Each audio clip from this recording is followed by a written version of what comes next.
Questa è la storia di due ragazze che ci volevano bidonare. Sì, bidonare. Vero Stefano? E che bidonata!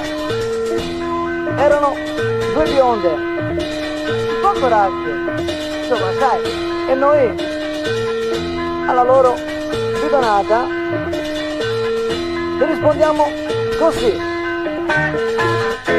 la bidonata mi hanno dato per la scusa per farmi malato. Ma siamo tristi e non ci hanno piegato per la scusa per padre malato.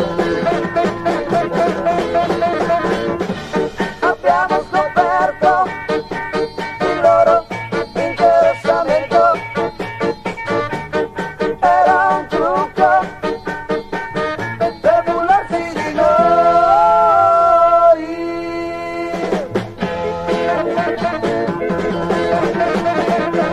Ma siamo uomini e capelloni, portiamo i pantaloni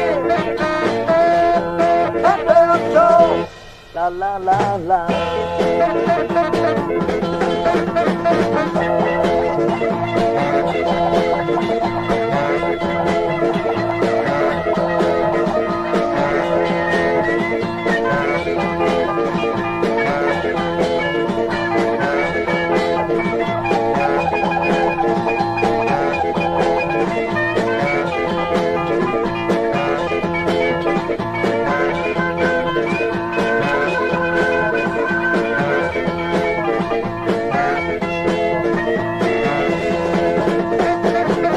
A questo punto la bidonata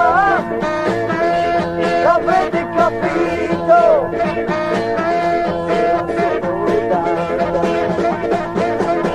la bidonata era solo data, la bidonata era solo data.